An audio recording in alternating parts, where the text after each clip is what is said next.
I think number one is, having respect to everybody that I come across with, whether you're the architect, the engineer, you're the laborer, you're the property manager, you're the leasing manager. Welcome back to NeuroConversant Leadership, where we talk about effective communication, especially in the STEM workplace. I'm Jeremy Doran, and I love helping engineers become great leaders. Today with us, we have a very special guest. We have Trish Edora. Trish is the Business Development Manager at Pro Engineering Consulting. Trish, welcome. Thank you. Thank you for having me. We are very excited to have you.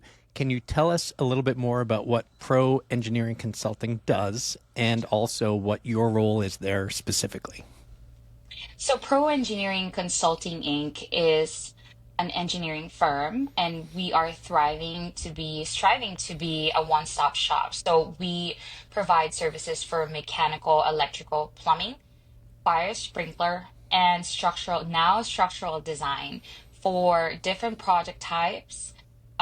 It started off as a family-ran company. It still is, but it's growing and trying to be licensed in all the states.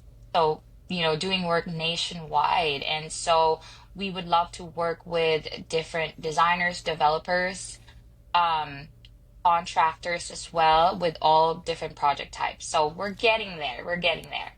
That's great. So the engineering is all basically around buildings, correct? The construction and or maintaining of building and That's properties. that's correct. So typically we have project types from what we call the new builds. Hmm. That's also what we call like the ground up. And then we have tenant improvements. And then of course there's also the upkeep and the maintenance. When we have to change the equipment, we want to upgrade, like say solar panels. Right now it's a huge trend. So yeah, that's pretty much the gist of what we can provide. And we partner with architects, like I said, architects, developers, contractors in terms of design. Are you interacting with the architects and the contractors and different types of engineers on a day-to-day basis? That's correct. So going on to my role here as a business development executive, my main goal is to expand the network and reach of our company.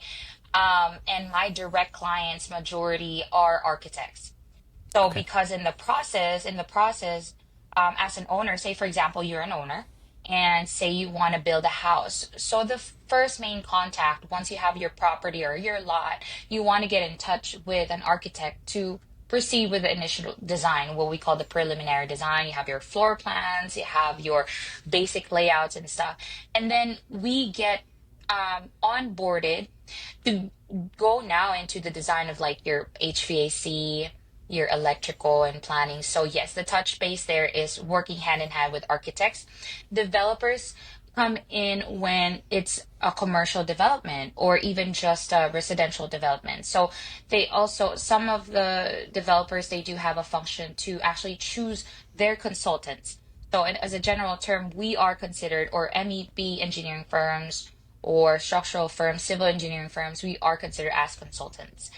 Contractors, there are different types of contractors. So we also have like design build contractors. So aside from just building it, they also get paid or they offer services to do design as well. So we get in touch with them as well. Great. So I will tell you that historically, most people who I talk to have stories about interacting with engineers, and rarely are they good stories. People find that challenging in general. Yes. So you're dealing with both engineers, and I include architects as similar, but then also contractors and other people. What do you see as the differences between the different groups of people that you're interacting with? It's a very great question, and it takes me really back to my very first experience as, as somebody in the industry. I'm quite young. I'll take that. But, you know, my background, honestly, is project management. So I was an architect back home, and I immigrated from the Philippines. So Oh, my great. very first job is actually site and hands-on heavy in the construction site. So that allowed me to kind of touch base with the workers, the laborers. And, having that experience going into a project management role where I am in between the client and as well as the contractors, it allowed me to have a different view of how to communicate with them. Um, Clients always come from a perspective that I want to protect my budget. I Hmm. want to protect the quality that I'm going to have because as a consumer or somebody who owns, that's what you want.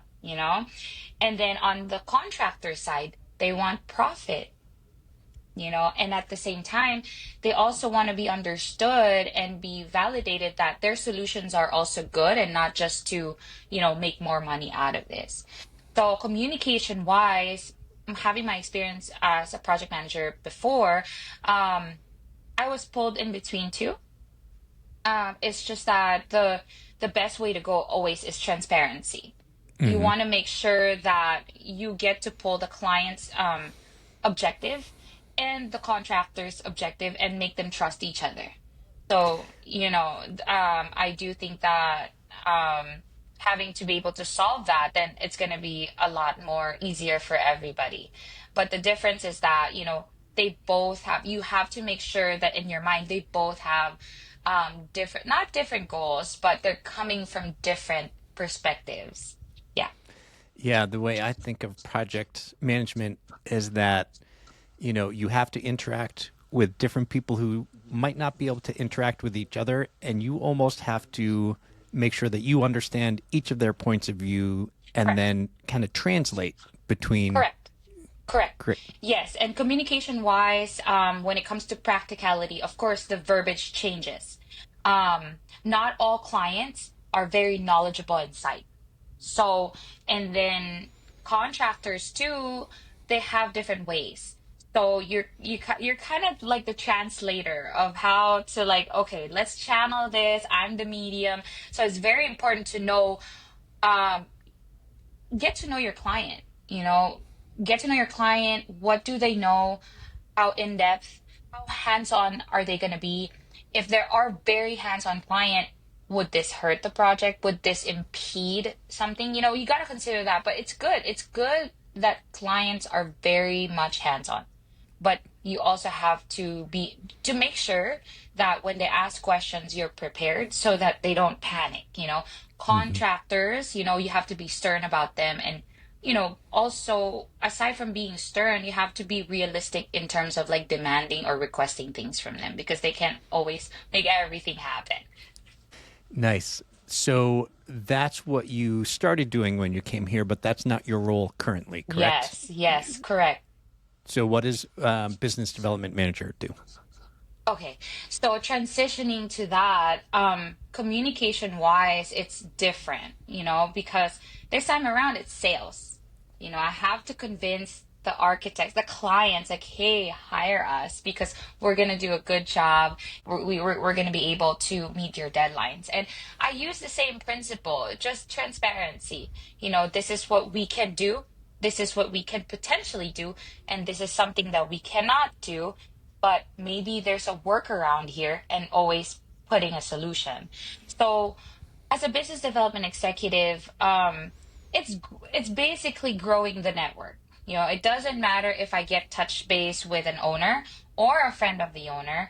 The best way is to just really grow the network and see the potential of where each lead or contact grows into. So what are the methods that our company Pro Engineering does is, we attend trade shows and conferences. Hmm. I still like going to different offices and just introducing myself. I do think that in this world of a lot of technology and, a lot of efficiency in that medium, personal touch gets lost. And I find that endearing to my clients to actually just go and drop by donuts, drop by cookies, and it leaves a good impression that, hey, I'm here. Especially that the design service that we provide, they're all in paper and electronic now. Hmm. And the setup in the design world right now are virtual. So it gives that a personal touch. So basically, that's the gist of what I do as a business development manager. Aside from that, it's very imperative that you know your market. Knowing your market would mean that you would know where and how much to put effort, whether you're dealing with something that's territory, project type, or a clientele, the type of client. Um, yeah, with all those knowledge and then come in sales, I think that, some people are born with natural sales ability. I just don't know how they do it. But as for me, I just try to put more effort, um, and making sure that, getting to know your client is the most important thing for me, what they're looking for and what they're not looking for. So I imagine that working with architects, you need to gain credibility with them.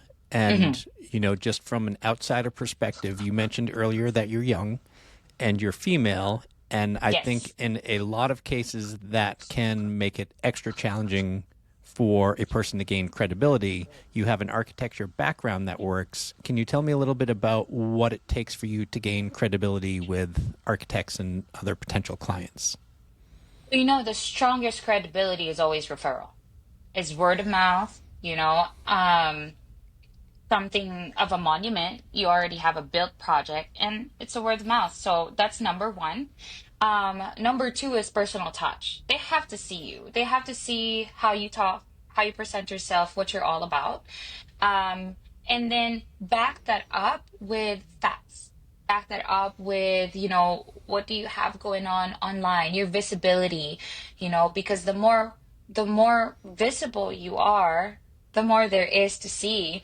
And then aside from that, um, going into trade shows and being able to just ask the clientele and the architects in person, that gives me an ability to get to know what they're all about. And then I give the information that they need from me. So it does help me that I used to have an architectural background or an architect before, because I can pretty much put myself in their shoes. Yeah. Ask the questions that they would possibly have. And number one important thing, if I don't know the answer, I honestly tell them, hey, can I get back to you? Because I would rather, consult with my principal. Yeah, I mean, that's how I build credibility. Aside from that, I just tell them all the time, give us a shot, because here are all our roster of clientele supported by FAST. Here are the project types that we've done before. And, I just give them a matter of like, these are all the history that we have. This is what we have, give us a try, you know, be open. I like it. So, yeah, having a champion or someone who referred you in goes such a long way. I've been Oh, in yes. situations before where, the person that I want to get as a client is like, well, I don't know. And then someone I've already worked with is like, just do it. And they're like, okay. It's funny how that works.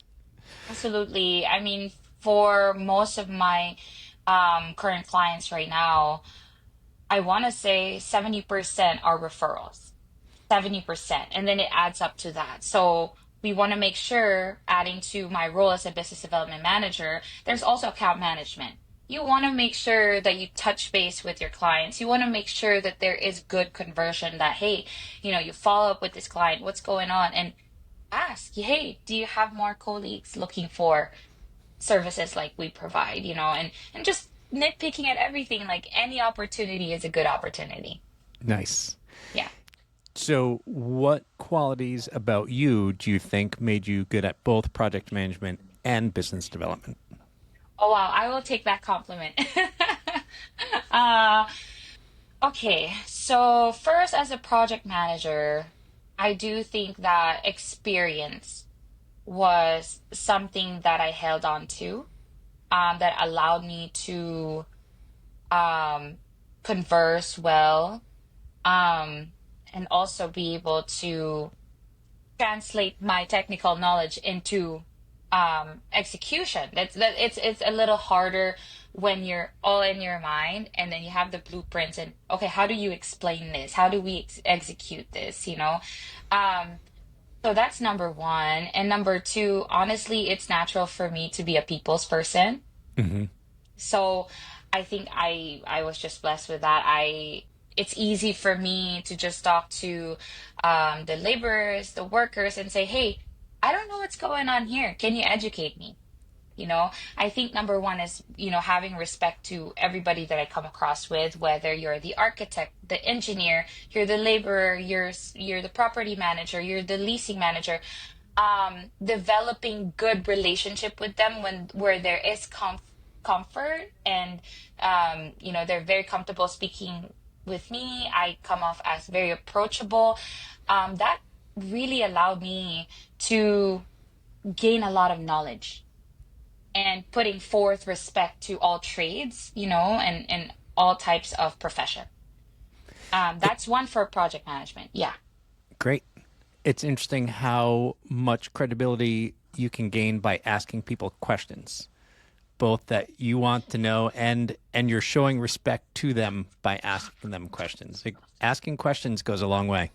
Oh yes. What's funny is that this morning I woke up and I was doing my like daily reads, see what's going on, brighten up my day. There's this line saying I don't know is one of the best things that would probably put you in a good spot, because it allows you to garner more information, and at the same time it opens up people and say, hey, I can talk to this person. It's definitely a conversation starter. um yeah, so moving to business development, right? Number one is my education was what had helped me with this. Absolutely. Um the setback that I had with having to work with an engineering firm, because I did not come from that background, right? It's just asking questions all the time. I go directly. I'm not afraid to go directly to the plumbing designer or the electrical designer and mechanical designer. I would say, how do you address this? I am not afraid to just say, I don't know, but as soon as I get that rolling, I get a hang of it. Um, I think putting effort on taking that knowledge in gives it a really boost for you. You're a little bit more confident, even if you don't know.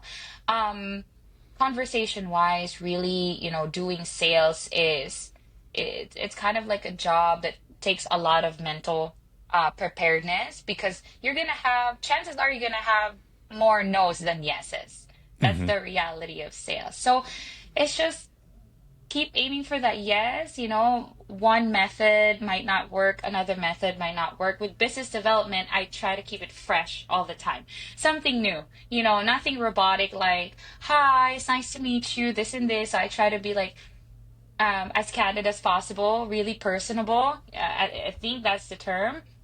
Kind of like a breath of fresh air. I try to be that. And, if there's somebody who hasn't really responded back to me, I go say, hey, busy man, what's going on? I haven't Nice. talked to you in a long while.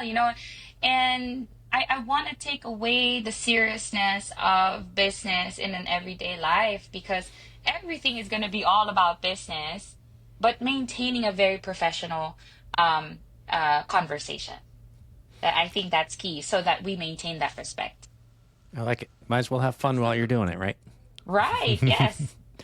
So, going back to saying I don't know, there's kind of two ways that that comes up. Is one is proactively asking questions like, "Hey, I Mm, don't know." Sometimes it is when someone asks you a question and you have to say, "I don't know. I need to go and do research on this." But the way you say it, I found is so important. If you lean back and you look scared to not know the mm, answer, that is like blood in the water. People will pounce absolutely. all over that. But if you lean into it, if you lean into not knowing something, say, "Oh boy, that's a great question that I've not gotten before. Let's find Absolutely. out." And you lean into it, then you gain credibility by admitting you don't know it. Absolutely. To add to that, it's just not saying I don't know. You have to mean it, that you don't know and you want to know. It's the Right. attitude of saying that I don't know. Yeah, Yeah. absolutely. I agree. Yep. So it's interesting. I said lean into it. You said the wanting to know. So I think those two go Yes. together. I Yes. like it. Trish, how can people learn more about you? Is there a way that they can connect with you, like on LinkedIn, and reach out? Oh yeah, definitely.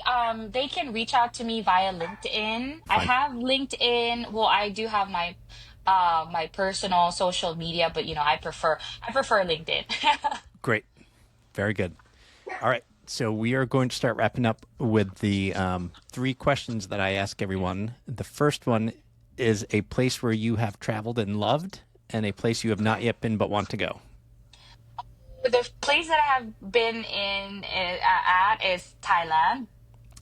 I love Thailand. I love their food. The people are amazing. And it's funny because they were colonized before, right? So they're the right hand side driving. It's like a mirror of Philippines. So they're also in Asia. So when I first got there, I was just like, oh my gosh, this is like a mirror image of my country. But what I love the most about it is that it's the people are amazing. They're very friendly. There's a lot to see. Amazing food. Yeah. And the Nice. place that I would love to go to. Oh, there's a lot because I love traveling. Um, I do want to see Italy. I want to really have that good chance of eating fresh food Hmm. because I do know that they're big on that, like from farm to table and what actually it tastes like, how they grow it with love. So that's where I want to go. I was fortunate enough to live in Italy for a year, but I've not yet been to Thailand, so I want to go there. All right, this is We'll do a trade. you'll do a trade, yeah. Question number two is who do you think is a person who's a great communicator, whether it's someone famous or just someone that in your personal life? My career mentor is my dad. My dad is my career mentor. He started, doing little jobs and he kind of, gone up the ladder. And I just swear by how he has this good command of clear and concise communication. You know, some might find it off-putting, but because he's so consistent about it, he develops this like, this is not personal. I'm just giving you instructions. I'm just soliciting recommendations. And, he's ever learning. He's still sending me books like, hey, read this book, talk smart, think smart, something like that. Podcast, he would send me some, and he's ever learning. So I really look up to him because even though he's already great at what he does, which is also business development, Nice. he's still learning. I think a good communicator like him swears by, integrity and honesty. I think that's where he works around everything. Because he works with multinational companies, so it's integral that you stay and remain consistent with your intentions and Hmm. purpose of communication because it cannot be just grammar and language because there's a lot of barriers in that level in that regard. So that's why he is someone that I really look up to. Nice. I like it. And Think Fast, Talk Smart is a great podcast. Yes, I yes, that's the one. I actually had him as a guest on this podcast one time, so he's really good. Awesome. I'm Yeah. gonna go look into it. And the final question is what's one piece of communication advice you think everyone can benefit from? Communication, piece of advice. Be authentic. Everybody have their own. I am so sorry. Um, We have a um, guest. We have a guest I on the know show. we do. Yeah, one of the things. Yeah, be authentic. Everybody has their own um, personal touch in communication. So the best way is to just be yourself, be authentic, express yourself fully, express yourself, with your heart. I don't know. I'm a female, so I'm big on emotions. But at the same time, if you're in business, make sure that you maintain being professional. You maintain what you really want to achieve. Focus on what you want to achieve and get from the conversation and give what is needed. Nice. It's a good one. Thank you very much. All right, Trish, this has been fantastic. Thank you so much for being a guest on this podcast. Thank you so much. Thank you really for having me. And I hope you have a great day and thank you. Thank you so much for listening to NeuroConversant Leadership. If you found this beneficial, can you do me one small favor? It'll be quick, I promise. Can you go and give this podcast a review on Apple or Spotify or wherever it is that you listen before doing anything else? Unless you're driving. If you're driving, then I need you to keep driving. And then when you're done and parked, then go ahead and give me a review. Hopefully 5 stars, but whatever you are comfortable honestly giving. Thank you and have a great day.